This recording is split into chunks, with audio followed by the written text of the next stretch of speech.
Hi friends, welcome to our channel Karakuzhambu. இன்றைக்கி ஒரு சூப்பரான கேழ்வரகு சேமியா புட்டு எப்படி ஈஸியாக செய்கிறது பார்க்கலாம் வாங்க.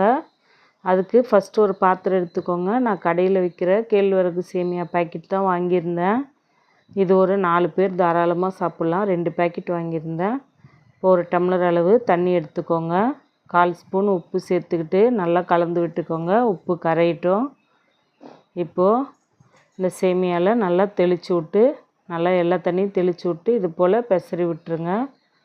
விட்டுட்டு ஒரு 2 நிமிஷம் மூடி வச்சுடுங்க. பாருங்கள், இப்போது 2 நிமிஷம் ஆயிடுச்சு. மறுபடியும் திறந்து நல்லா கலந்து விட்டுக்கோங்க. அப்போ தான் புட்டு நல்லா சாஃப்டாக கிடைக்கும். நம்மளுக்கு நல்லா ஊறணும் தண்ணியில். மறுபடியும் மூடி வச்சாச்சு. 3 நிமிஷம் கழித்து மறுபடியும் திறந்து பாருங்கள். மொத்தமாக 5 நிமிஷம் ஊறினா போதும். அவ்வளோதான், ஊறிடுச்சு. இப்போ ஒரு இட்லி பாத்திரம் எடுத்துக்கோங்க. ஒரு சொம்பு அளவு தண்ணி சேர்த்துட்டு நடுத்தட்டு வச்சுட்டு இது போல் ஒரு துணி சேர்த்துக்கோங்க. நான் புட்டுக்குன்னு தனியாக துணி வச்சுருக்கேன். அவ்வளோதான். இப்போது இந்த சேமியாவெல்லாம் இதில் நல்லா சேர்த்துக்கலாம். நம்ம இது போல் பரப்பி விட்டு சேர்த்துக்கோங்க. அப்போ தான் நல்லா வேகும்.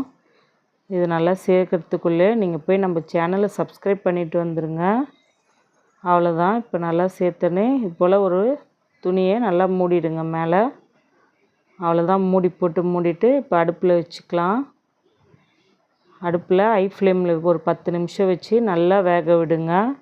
இது கேழ்வரகு சேமியான்றனால உடம்புக்கும் ரொம்ப ஹெல்த்தி. சின்ன பசங்களும் நல்லா விரும்பி சாப்பிடுவாங்க. பாருங்கள், நல்லா வெந்துருச்சு. இப்போ இறக்கிடலாம். பாருங்கள், உதிரியான கேழ்வரகு சேமியா புட்டு ரெடி ஆகிடுச்சு. மொத்தமே ஒரு 15 நிமிஷத்தில் ரெடி ஆகிடுச்சு. பாருங்கள், இதில் நல்லா துருவின தேங்காவை சேர்த்துக்கோங்க. சேர்த்துட்டு நான் வெள்ளை சக்கரை தான் எடுத்திருந்தேன். நீங்கள் நாட்டு சக்கரை கூட எடுத்துக்கலாம். அது மேலே தூவிட்டு சாப்பிட்டா அவ்வளோ டேஸ்ட்டாக இருக்கும். கண்டிப்பாக ட்ரை பண்ணி பாருங்கள். Bye friends.